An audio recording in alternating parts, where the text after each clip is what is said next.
Hello viewers, welcome to Suman TV. నేను జ్యోతి. ఈ మధ్య కాలంలో చాలా మంది కపుల్స్లో మనం ఇన్ఫర్టిలిటీని చూస్తున్నాం. సో దీనివల్ల ఏంటంటే వాళ్ళు ఫర్టిలిటీ సెంటర్స్ని ఎక్కువగా వెతుకుతున్నారు. సో వాళ్ళు సర్చ్ చేసే క్రమంలో ఏది మంచిది, సక్సెస్ రేటు ఏది బాగుంది, ఎక్కడికి వెళ్తే బాగుంటుంది, ఇట్లా రకరకాల డౌట్స్ అన్నీ కూడా వాళ్ళకు ఉంటాయన్నమాట. సో అట్లాంటిది ఈరోజు one of the best fertility centre కొండాపూర్లో ఉన్న Felicity IVF fertility centre. So మరి ఇలాంటి డౌట్స్ అన్ని కూడా మీకు క్లారిఫై చేయడానికి ఈరోజు మనతో పాటు ఉన్నారు మెడికల్ డైరెక్టర్ డాక్టర్ అఖిలారెడ్డి గారు. నమస్తే డాక్టర్. సో డాక్టర్ గారు, ఫస్ట్ ఆఫ్ ఆల్ అసలు ఇలా ఎవరైనా సరే ఇన్ఫర్టిలిటీతో బాధపడుతున్న వాళ్ళు ఫస్ట్ వాళ్ళు బెస్ట్ ఇన్ఫర్టిలిటీ సెంటర్ ఏది అని సర్చ్ చేస్తుంటారు. సో అంతకంటే ముందు అసలు వాళ్ళు ఐవీఎఫ్కి వెళ్ళే ముందు ఎలాంటి జాగ్రత్తలు తీసుకోవాలంటారు? మీరిచ్చే టిప్స్ ఏంటి అలాంటి వాళ్ళ కోసం? సో ఫస్ట్ థింగ్, ఐవీఎఫ్కి ప్లాన్ చేసుకోవాలనుకుంటున్న కపుల్ అంటే వాళ్ళకి డాక్టర్ ఐవీఎఫ్ ట్రీట్మెంట్ కావాలి అవసరం అని చెప్పారు. సో అప్పుడు ఫస్ట్ థింగ్ వాళ్ళు చేయాల్సింది ఏంటి అంటే డైట్ చూసుకోవాలి. డైట్ అనేది ప్రాపర్గా మెయింటైన్ చేయాలి. డైట్ పరానికి వస్తే చాలా డౌట్స్ ఉంటాయి, ఎలాంటి డైట్ తీసుకోవాలి, అసలు ఏం తినాలి అని.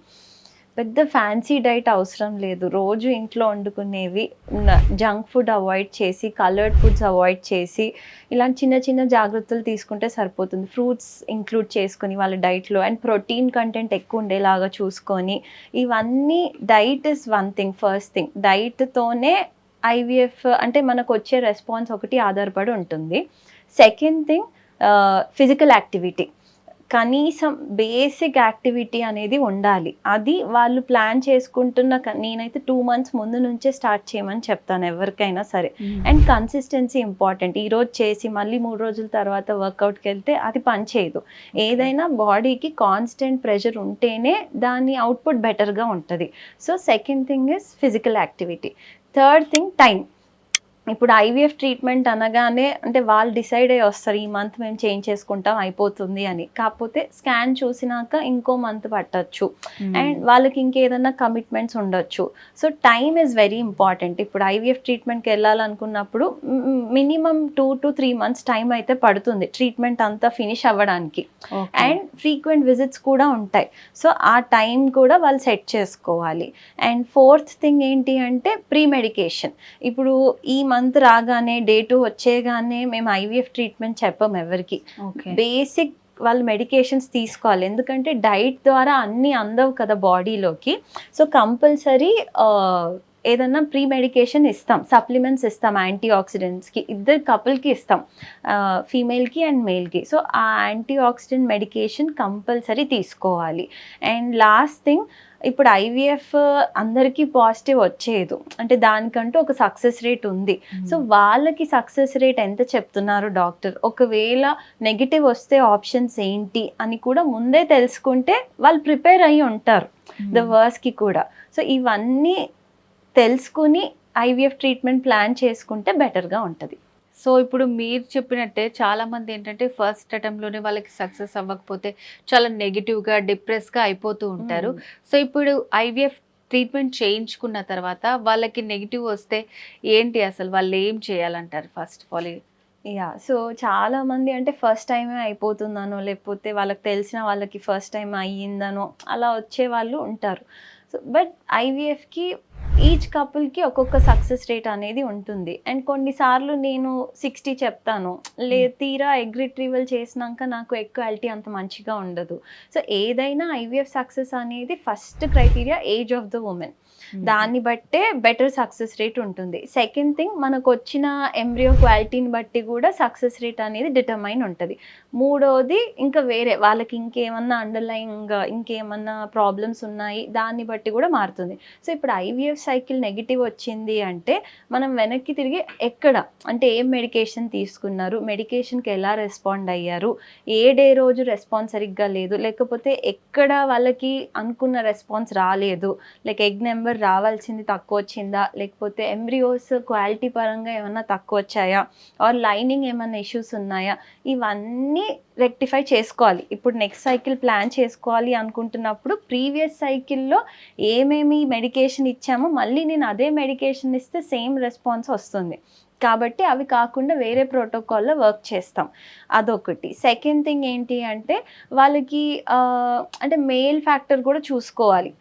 ఇప్పుడు సాధారణంగా మేల్ ఇష్యూస్ ఏమన్నా ఉంటే బేసిక్ సీమెన్ అనాలిసిసే చేస్తాం. అంతకు మించి డిఎఫ్ఐ డిఎన్ఏ డ్యామేజ్ ఏమన్నా ఉందా, లేదంటే హార్మోన్స్ చెక్ చేసుకుంటాం. కాకపోతే ఒక ఫెయిల్డ్ ఐవీఎఫ్లో మేల్ రోల్ కూడా ఈక్వల్గా ఉంటుంది ఎంబ్రియో ఫార్మేషన్లో. ఆ ఎంబ్రియో ఫార్మేషన్ అప్పుడు అర్థమైపోతుంది. అంటే 2వ రోజు ఎంబ్రియోస్ ఆగిపోవడమో, లేకపోతే 5వ రోజుకి కన్వర్ట్ అవ్వకపోవడమో, అక్కడ స్పర్మ్ కాంట్రిబ్యూషన్ కూడా ఎంతో కొంత ఉంటుందన్నమాట. సో అలా ఏమన్నా ఉంటే ఫస్ట్ దాన్ని అడ్రస్ చేసి వాళ్ళకి నెక్స్ట్ సైకిల్కి కౌన్సిల్ చేస్తాం. అండ్ అదే విధంగా ఇప్పుడు మల్టిపుల్ సైకిల్స్ ఫెయిల్ అయ్యాయి, సే సపోజ్ వాళ్ళకి చాలా సైకిల్స్ ఫెయిల్ అవుతున్నాయి అండ్ మిస్క్యారేజ్ హిస్టరీ కూడా ఉంది అనుకుంటే ఇంకా డెప్త్లోకి వెళ్తాం. అంటే ఎంబ్రియోని కూడా టెస్ట్ చేసి మంచి ఎంబ్రియోని ట్రాన్స్ఫర్ చేసేలాగా చూస్తాం. దానికి 80% సక్సెస్ రేట్ చెప్తాం. ఎందుకంటే ఎంబ్రియో జెనెటిక్గా బాగుంటేనే కదా అది పాజిటివ్ వచ్చి మంచి లైఫ్ బర్త్ అవుతుంది. సో ఇంకా అడ్వాన్స్ టెక్నాలజీ కూడా ఉన్నాయి. లేజర్ హ్యాచింగ్ అని, పీజీటీ అని, పీజీడి అని, స్పర్మ్ రిట్రీవల్ టెక్నిక్స్. సో ఈ వాళ్ళ కేస్ని బట్టి వి అసెస్ అనమాట ఏది ట్రీట్మెంట్ బెటర్ ఉంటుంది అని. అండ్ మోర్ ఓవర్ ఈ నెల నెగిటివ్ రాగానే నెక్స్ట్ మంతే ట్రీట్మెంట్ స్టార్ట్ చెయ్యం. Usually we give some time and assess చేసుకుని ఆ తర్వాత we start the treatment. Okay. So doctor గారు మీరు ఈ ఎంబ్రియోస్ సో అది మంచి హెల్తీగా ఉండాలని చెప్తున్నారు కదా, అసలు ఎంబ్రియో గ్రేడింగ్ అంటే ఏంటి, దాని గురించి ఎక్స్ప్లెయిన్ చేస్తారా? సో ఎంబ్రియో గ్రేడింగ్ అనేది ఇప్పుడు ల్యాబ్లో మనం స్పర్మ్ అండ్ ఎగ్ 2 కలిస్తే ఒక ఎంబ్రియో ఫామ్ అవుతుంది అనమాట 3rd డేకి. దాన్ని గ్రేడింగ్ అనేది జస్ట్ చూడ్డానికి ఎలా ఉందో దాన్ని బట్టి గ్రేడింగ్ ఉంటుంది, ఏబిసి అని. ఓకే, దాని అర్థం బి గ్రేడ్ ఎంబ్రియో ఇంప్లాంట్ అవ్వదు అని, సి గ్రేడ్ ఎంబ్రియో ఇంప్లాంట్ అవ్వదు అని కాదు. బట్ ఆ గ్రేడింగ్ వల్ల కనీసం ఒక అవగాహన వస్తుంది ఎన్ని ఎంబ్రియోస్ ట్రాన్స్ఫర్ చేయాలి, ఎలా ప్రొసీడ్ అవ్వాలి అని. అదేవిధంగా డే 5 ఎంబ్రియో కూడా అంతే. బ్లాస్ట్ అందరూ అనుకుంటారు బ్లాస్ట్ అయితే బెటర్ సక్సెస్ రేట్ ఉంటుంది, 3వ రోజుదంతా ఉండదు అని. In the end data compare చేస్తే డే 3 ఎంబ్రియోస్కి ఎంత సక్సెస్ రేట్ ఉంటుందో డే 5కి కూడా ఒక 2 నెంబర్స్ ఎక్కువ ఉంటాయి తప్పించి డ్రాస్టిక్గా మారదు సక్సెస్ రేట్ అనేది. సో గ్రేడింగ్ అనేది జస్ట్ చూడ్డానికి ఎలా ఉంది ఎంబ్రియో అనేది గ్రేడింగ్. అది ఇట్ డజంట్ డిటర్మైన్. అంటే బ్యాడ్ గ్రేడ్ ఉన్న ఎంబ్రియో ఇంప్లాంట్ అవ్వదు అని చెప్పలేము, మంచిగా ఉన్నది ఖచ్చితంగా ఇంప్లాంట్ అవుతుంది అని కూడా చెప్పలేము అనమాట. ఓకే. సో మరి ఈ ఎంబ్రియో గ్రేడింగ్ అనేది సక్సెస్ అవ్వాలంటే ఏం చేయాలంటారు? సో బెటర్ ఎంబ్రియో గ్రేడింగ్ రావాలి అంటే చేసే టెక్నిక్, అంటే సెలెక్ట్ చేసుకునే స్పర్మ్ని బట్టి ఉంటుంది. ఫస్ట్ థింగ్ అంటే కొంచెం బాగా మంచి మొటైల్ స్పర్మ్ని, లేకపోతే స్పర్మ్ మార్ఫాలజీ నార్మల్గా ఉంటే బెటర్ ఎంబ్రియో కన్వర్షన్ అవుతుంది. అదేవిధంగా ఎక్వాలిటీ కూడా బాగుండాలన్నమాట. అండ్ ఎక్వాలిటీ సంథింగ్ ముందుగానే మనం తెలుసుకోలేం. ఇప్పుడు ఇంజెక్షన్స్ ఇచ్చి నేను ఎగ్ రిట్రీవ్ చేసినాకనే నాకు తెలుస్తుంది ఎక్వాలిటీ ఎలా ఉంది ఏంటి అని. బట్ ఆ క్వాలిటీ బాగుండాలి అంటే ఇంతకుముందు నేను చెప్పినట్టు డైట్, వర్కౌట్ ఇవన్నీ ఎంతో కొంత అయితే డెఫినెట్గా హెల్ప్ చేస్తాయి. So that's how embryo grading ఒక్క వరకు మంచిగా రావడానికి ప్రయత్నం చేయొచ్చు. సో డాక్టర్ గారు ఇప్పుడు చాలా మందికి అన్ని రకాల టెస్టులు చేసినా అవన్నీ బాగానే ఉన్నాయి అని చెప్పినా కూడా కొంతమందికి అసలు ప్రెగ్నెన్సీ రాదు. దానికి అసలు రీజన్స్ ఏముంటాయండి? ఇది చాలా మంది వెక్స్ అయిపోతారు. అంటే అన్నీ బాగున్నాయి మాకు అయినా కూడా ఎందుకు అవ్వట్లేదు అంటే ఏంటి ప్రాబ్లం ఉంటే అది వేరు, అంటే దాన్ని ట్రీట్ చేస్తాం, దాన్ని రెక్టిఫై చేసుకుంటాం. బట్ అసలు అన్ని టెస్ట్లు చేసి ఏ ప్రాబ్లం లేదు అనుకున్న వాళ్ళకి ఇంకెక్కువ ఫ్రస్ట్రేట్ అవుతారు.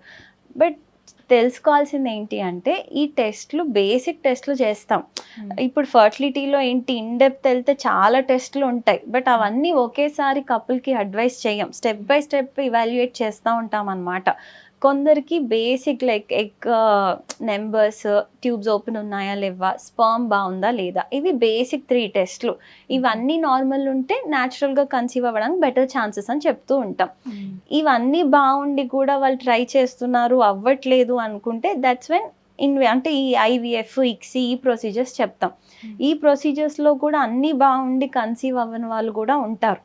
వాళ్ళకి ఇన్ డెప్త్ మళ్ళీ నెక్స్ట్ సైకిల్లో ఇంకా ఇవాల్యుయేట్ చేసుకుంటాం. అంటే జెనెటిక్గా ఏమన్నా లోపాలు ఉన్నాయా, లేకపోతే లైనింగ్లో ఇంకేమన్నా ఇష్యూస్ ఉన్నాయా, ఇవన్నీ రెక్టిఫై చేసుకునే ముందుకెళ్తాం. ఇది కూడా నార్మల్ ఉండి కూడా ఫెయిల్ అయిన వాళ్ళు ఎక్కడో 5% అయితే ఉంటారు. వాళ్ళకి నథింగ్. ఇప్పుడు నేను చేసే ఎగ్ రిట్రీవల్ ఆ మంత్లో పెరిగే ఎగ్జే కదా. సో కొన్నిసార్లు ఎంటైర్ ఎగ్ క్వాలిటీ అంత బాగాలేనప్పుడు సైకిల్ మొత్తం ఫెయిల్ అవుతుంది. సో అలాంటప్పుడు కొంచెం వాళ్ళని మోటివేట్ చేసి we push them again for an other cycle. కాకపోతే ఆ నెక్స్ట్ సైకిల్లో ఒకటేసారి వి వెయ్ మల్టిపుల్ ఆప్షన్స్. అంటే వాళ్ళకి ఒక్క సైకిల్లోనే మ్యాక్సిమం బయటపడేలాగా కొన్ని ఆప్షన్స్ ఇచ్చే we proceed the treatment further. So doctor గారు, సాధారణంగా ఐవీఎఫ్ ట్రీట్మెంట్ చేయించుకునే వాళ్ళలో అపోహలు ఏముంటాయండి? సో చాలామంది ఐవీఎఫ్ చేయించుకున్న తర్వాత భయపడతారు. అంటే ఆ స్పర్మ్ మాదేనా, ఎగ్ మాదే పెట్టారా, అది వాళ్ళకి తెలియకుండా డోనర్ స్పర్మ్ కానీ డోనర్ ఎగ్ కానీ చేసేది ఉండదు. వాళ్ళు కన్సెంట్ తీసుకొనే వి ప్రొసీడ్. సో అదొక అపోహ ఉంటుంది ఊర్లలో, వీళ్ళు ఎక్కడో ఎవరిదో తీసుకుని ఏదో చేశారు అని. అది ఒకటి. సెకండ్ థింగ్ ఏంటి అంటే ఐవీఎఫ్ ఓన్లీ ఒక ఏజ్ తర్వాతే చేయించుకోవాలి. యంగ్ ఏజ్ వాళ్ళకి అసలు ఐవీఎఫ్ చెప్పరు. ఇప్పుడు 23 years ఉంది ఫీమేల్, వాళ్ళకి ఐవీఎఫ్ చెప్పాల్సిన అవసరం పడుతుంది. బికాజ్ మేల్ కౌంట్ 0 ఉండో ఇంకేదన్నా రీజన్ వల్ల. అప్పుడు అంటే దే థింక్ ఐవీఎఫ్ 30 years పైన వాళ్ళకే అనుకుంటారు. బట్ మేల్ ఇష్యూస్ ఉంటే 21 years అబవ్ ఉన్న వాళ్ళకి ఎవరికైనా ఐవీఎఫ్ అనేది ఒక ఆప్షన్గా చెప్తూ ఉంటాం. అండ్ థర్డ్ థింగ్ ఏంటి అంటే మామూలుగా ఐవీఎఫ్ చేయించుకుంటే ఆర్ ఇక్సీ చేయించుకుంటే మగపిల్లలే పుడతారు, దానికి తెలిసిపోతుంది అని అనుకుంటారు. బట్ అలా ఉండదు. ఇప్పుడు ఎంబ్రియోని మేము ఇంతకుముందు చెప్పినట్టు గ్రేడింగ్ ప్రకారంగానే చూడగలుగుతాం. దాని లోపల జెనెటిక్స్ టెస్టింగ్ చేసినా కూడా మన ఇండియాలో ఎక్కడా కూడా అది మేల్ ఫీమేల్ ఎంబ్రియో అని విభజించి చెప్పరు రిపోర్ట్లో.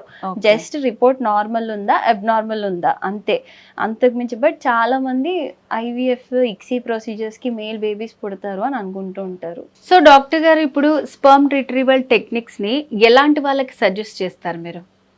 So usually sperm retrieval techniques అనేవి ఎవరికైతే స్పర్మ్ కౌంట్ 0 ఉందో, వాళ్ళకి హార్మోన్ ప్రొఫైల్ చేసాము, హార్మోన్స్ నార్మల్గానే ఉన్నాయి, అలాంటి వాళ్ళకి స్పర్మ్ రిట్రీవల్ టెక్నిక్స్ చెప్తాం. లేదు అంటే హార్మోన్స్ కొంచెం అబ్నార్మల్గా ఉన్న వాళ్ళకి కూడా ఈ స్పర్మ్ రిట్రీవల్ టెక్నిక్ అడ్వైస్ చేస్తాం. థర్డ్ థింగ్, కౌంట్ బాగా తక్కువ ఉండి నార్మల్ ఫార్మ్స్ అస్సలు లేవు, డిఎన్ఏ డ్యామేజ్ ఎక్కువగా ఉంది స్పర్మ్లో అనుకున్న వాళ్ళకు కూడా స్పర్మ్ రిట్రీవల్ టెక్నిక్ ఒక ఆప్షన్గా చెప్తాం. సో ఈ స్పర్మ్ రిట్రీవల్ టెక్నిక్స్లో 4 రకాలు ఉంటాయి. ఒకటి టీసా అంటాం, అంటే డైరెక్ట్ టెస్టిస్ నుంచి జస్ట్ స్పర్మ్స్ రిట్రీవ్ చేసే టెక్నిక్. అది బేసిక్స్ మైల్డ్గా మత్తు ఇచ్చి ఒక చిన్న సూది ద్వారా స్పర్మ్స్ని రిట్రీవ్ చేస్తారు. వాళ్ళకి బెడ్ రెస్ట్ అలా ఏమీ అవసరం లేదు. జస్ట్ 3 days డ్రైవింగ్ చేయకుండా ఉంటే సరిపోతుంది. అదేవిధంగా మైక్రో టీసా అంటాం, అంటే టెస్టిస్ చిన్న ఇన్సిషన్ ఇచ్చి ఒక్కొక్క ట్యూబ్ బయటికి తీసి స్పర్మ్స్ వెతుకుతూ ఉంటారనమాట. ఈ టెక్నిక్ కొంచెం టైం టేకింగ్, అండ్ ఇదేంటి అంటే వాళ్ళకి 7 days రెస్ట్ తీసుకోవాల్సిన అవసరం ఉంటుంది. ఇది కొంచెం పెద్ద ప్రొసీజర్. ఇంతకుముందు నేను చెప్పిన సింపుల్ ప్రొసీజర్స్లోనే ఇంకో 3 రకాలు ఉంటాయి, పీసా అని, టీసా అని. సో బ్లైండ్ ఆస్పిరేషన్స్ అనమాట. ఇదేమి గుడ్డిగా ఆ పాయింట్ దగ్గర ఒక చిన్న నీడిల్ పెట్టి ఒక సిరింజ్ ద్వారా సగ్ చేస్తూ ఉంటారు. సో స్పర్మ్స్ అనేవి రిట్రీవ్ అవుతూ ఉంటాయి. ఓకే. సో అందరికీ ఇలాంటి టెక్నిక్సే యూస్ చేస్తుంటారు, అంటే పర్సన్ని బట్టి ఇవి చేంజ్ అవుతుంటాయి? ఎస్, పర్సన్ బట్టి, వాళ్ళ హార్మోన్ ప్రొఫైల్ని బట్టి, వాళ్ళ స్కాన్ని బట్టి ఏ టెక్నిక్ యూస్ చేయాలి అనేది ఆధారపడి ఉంటుంది. ఫస్ట్ సింపుల్ టీసానే చెప్తాం ఎవరికైనా. కాకపోతే కొందరికి డైరెక్ట్ మైక్రో టీసా కూడా అడ్వైస్ చేస్తాం. ఎవరికైతే ఇంకా బాగా తక్కువ కౌంట్ ఉంది, హార్మోన్స్ ఇష్యూస్ ఉన్నాయి అనుకున్న వాళ్ళకి కొన్నిసార్లు డైరెక్ట్ పెద్ద ప్రొసీజర్ కూడా చెప్తాం. సో డాక్టర్ గారు, ఎండోమెట్రియోసిస్ అంటే ఏంటి, అండ్ అలాగే ఎండోమెట్రియోసిస్ ఉన్న వాళ్ళు ఐవీఎఫ్ ద్వారా ప్రెగ్నెంట్ అయ్యే ఛాన్సెస్ ఉన్నాయా? సో దానికి దీనికి అసలు రిలేషన్ ఏంటంటారు? సో ఎండోమెట్రియాసిస్ అంటే ఇప్పుడు సాధారణంగా మెన్స్ట్రువల్ బ్లడ్ అనేది కిందికి వచ్చేయాలి. బట్ కొంతమంది ఆడవాళ్ళలో ఏంటి అంటే ట్యూబ్స్ ద్వారా పొత్తి కడుపులోకి చేరుకుంటూ ఉంటుంది అనమాట. అండ్ మెల్లమెల్లగా క్రమంగా. సో అలా చేరుకుని ఒక సిస్ట్ లాగా ఫామ్ అవుతాయి ఓవరీస్లో. అండ్ ఈ బ్లడ్ అంతా కూడా కలెక్ట్ అవుతూ ఉంటుంది కాబట్టి ఓవర్ ద పీరియడ్ ఇదంతా బ్రౌన్ కలర్లో ఉంటుంది. సో దానివల్ల పక్కనున్న ఆర్గన్స్ అన్నీ అతుక్కుపోతూ ఉంటాయి అన్నమాట. సో కామన్గా ఎండోమెట్రియాసిస్ అనేది దాని గ్రేడింగ్ ఉంటుంది.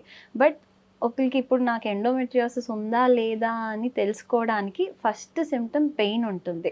అంటే పీరియడ్స్ అప్పుడు క్రాంపింగ్ సివియర్గా ఉంటుంది వాళ్ళకి. సో అలా ఏమన్నా ఉంటే ఫస్ట్ డౌట్ వచ్చేది ఎండోమెట్రియోసిస్ ఉందా ఏంటి అని. సెకండ్ థింగ్, ఇప్పుడు న్యాచురల్ పీరియడ్స్ రాకంటే ముందు కూడా కాన్స్టిపేషన్ ఉంటుంది కొందరికి, అంటే మోషన్ ఇబ్బందిగా ఉంటుంది. అదేవిధంగా పెయిన్ఫుల్ ఇంటర్కోర్స్ ఉంటుంది. ఇలా ఉన్న ఎండోమెట్రియోసిస్ ఉందా అనేది ఒక డౌట్, ఒక డయాగ్నోసిస్ చేసుకోవాలి. సో ఇప్పుడు ఎండోమెట్రియోసిస్ ఉంది అని ఎలా డయాగ్నోస్ చేస్తామంటే ఫస్ట్ స్కాన్ చేసుకుంటాం. స్కాన్లోనే ఏదైనా సిస్ట్లు ఉన్నాయి అంటే వీల్ నో అది ఎండోమెట్రియోసిస్ ఉందా లేదా, లేదంటే గర్భసంచి బాగా లావుగా ఉంటుంది అనమాట. So scan is first thing, మనకు అర్థమైపోతుంది ఎండోమెట్రియోసిస్ ఉందా లేదా అని. కాకపోతే చాలా మైల్డ్గా ఉందనుకోండి, అది లాప్రోస్కోపీ చేస్తేనే తెలుస్తుంది. అది ఓన్లీ సర్టన్ కేటగిరీ ఆఫ్ పేషెంట్స్కే చెప్తూ ఉంటాం.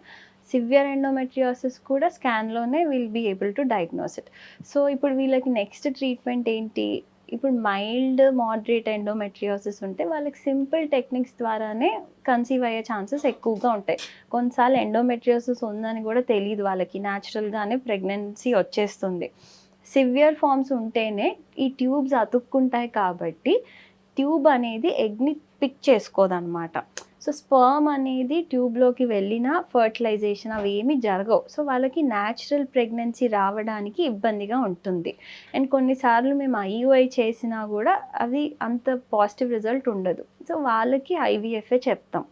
అండ్ ఈ ఎండోమెట్రియోసిస్కి ఐవీఎఫ్కి అంటే success rate will depend upon age. First any treatment ఏజ్ని బట్టే ఉంటుంది. సెకండ్ ఎంత సివియర్గా ఉంది ఎండోమెట్రియోసిస్ అన్న దాని మీద సక్సెస్ రేట్ అనేది ఉంటుందన్నమాట. ఓకే. సో ఒకవేళ ఐవీఎఫ్కి వెళ్ళాలనుకుంటే ముందు దానికి ట్రీట్మెంట్ తీసుకొని తర్వాత వెళ్ళొచ్చు అంటారా? ఇప్పుడు అందరికీ ముందు ట్రీట్మెంట్ తీసుకొని ఐవీఎఫ్కి వెళ్ళాలి అని చెప్పాం. కాకపోతే పెయిన్ ఉంది, లైక్ పీరియడ్ క్రాంపింగ్ చాలా సివియర్గా ఉంది అనుకుంటే ఫస్ట్ థింగ్ అది కరెక్ట్ చేసినాకనే ఈ ఐవీఎఫ్ ప్రొసీజర్స్కి వెళ్ళడం బెటర్. బికాజ్ ఎవ్రీ మంత్ వాళ్ళు సఫర్ అయ్యేదానికంటే ఫస్ట్ దాన్ని అడ్రస్ చేసుకొని ఈ ట్రీట్మెంట్స్ తీసుకుంటే బెటర్గా ఉంటుంది. బట్ కొన్ని సినారియోస్ వస్తాయి మాకు వెన్ అకౌంట్ చాలా తక్కువ ఉంటుంది, at the same time period cramping ఎక్కువగా ఉంటుంది. అలాంటి వాళ్ళకి విసి అంటే ఎంత ఎక్కువ ఉంటుంది, ఏజ్ ఎట్లా ఉంది, దాన్ని బట్టి ఫస్ట్ లాప్రోస్కోపియా లేకపోతే ఫస్ట్ ఐవీఎఫ్ చేసి ఎగ్స్ ప్రిజర్వ్ చేయాలా, ఎంబ్రియోస్ ప్రిజర్వ్ చేయాలా అనేది వాళ్ళని చూస్తే కానీ చెప్పలేమన్నమాట. ఏజ్ అండ్ ఎంత సివియర్గా ఉంది దాన్ని బట్టి. ఓకే. సో డాక్టర్ గారు, ఈ మధ్య కాలంలో కూడా అంటే కొంతమంది పిల్లలు వద్దనుకొని ఇంకా చాలనుకొని ఆపరేషన్ చేసుకొని, సో ఇతర కారణాల వల్ల మళ్ళీ పిల్లలు కావాలి అనుకుంటే లైక్ ట్యూబెక్టమీ ఆపరేషన్ కానీ ఉమెన్లో సర్జరీ అయిన తర్వాత కూడా ఐవీఎఫ్ ద్వారా మళ్ళీ వాళ్ళు పిల్లలకి అనే ఛాన్సెస్ ఉందంటారా? ఖచ్చితంగా చాలామంది ట్యూబెక్టమీ చేయించుకుంటారు. రకరకాల కారణాల వల్ల మళ్ళీ ప్రెగ్నెన్సీ ప్లాన్ చేసుకోవాల్సిన అవసరం పడుతుంది కొన్నిసార్లు. అలాంటప్పుడు 2 ఆప్షన్స్ ఉంటాయి. ఒకటి ట్యూబల్ రీకెనలైజేషన్ అంటాం. అంటే చిన్న లాప్రోస్కోపీ ఓపెన్ సర్జరీ ద్వారా ఆ ట్యూబ్స్ 2 మళ్ళీ అతికించడానికి ప్రయత్నం చేస్తారనమాట. కాకపోతే దీంతో ఎంత సక్సెస్ రేట్ ఉంటుంది అనేది ఎలాంటి సర్జరీ చేశారు ఫస్ట్ టైం, అంటే ట్యూబెక్టమీ ఏ విధంగా చేశారు, ఇంకా ఎంత ట్యూబ్ లెంత్ ఉంది, అండ్ వేరే ఫ్యాక్టర్స్ ఇంకేమన్నా ఉన్నాయా లైక్ అకౌంట్, ఇవన్నీ చూసుకొని ఏ ఆప్షన్ బెటరో చెప్తాం. బట్ ట్యూబెక్టమీ తర్వాత ఐవీఎఫ్ ఇస్ బెటర్ ఆప్షన్. ఎందుకు అంటే వాళ్ళ గర్భసంచి బాగానే ఉంటుంది, ఇది వరకు ఆల్రెడీ ప్రెగ్నెన్సీ వచ్చింది కాబట్టి మళ్ళీ ప్రెగ్నెన్సీ రావడానికి పెద్ద అడ్డేం ఉండదు. మనకు ఒక మంచి ఎంబ్రియో కావాలి. So post tubectomy IVF success rates are better. So doctor గారు, ఇప్పుడు ఐవీఎఫ్ అనే కాకుండా సో ఎవరైతే కపుల్స్ ఉంటారో వాళ్ళు పేరెంట్స్ అవ్వాలని ఆశపడుతుంటారు, వాళ్ళకు ఉన్నటువంటి డౌట్స్ అన్ని కూడా చాలా బాగా క్లారిఫై చేశారండి. Thank you so much. Thank you. So viewers విన్నారు కదండి. సో మరి మీరు కూడా ఇట్లా మంచి హ్యాపీ కపుల్ అవ్వాలని అనుకుంటున్నారా? సో చెప్పాను కదా నేను ఆల్రెడీ స్టార్టింగ్లోనే, this is the one of the best fertility centre Felicity IVF fertility centre కొండాపూర్లో ఉంది. మీరు కావాలనుకుంటే విజిట్ చేయొచ్చు. లేదంటే ఏమైనా డౌట్స్ ఉంటే స్క్రీన్ మీద కనిపిస్తున్న నెంబర్కి కాల్ చేసి పూర్తి వివరాలు తెలుసుకోవచ్చు. సో ఇది ఇవాల్టి స్పెషల్ వీడియో. నమస్తే.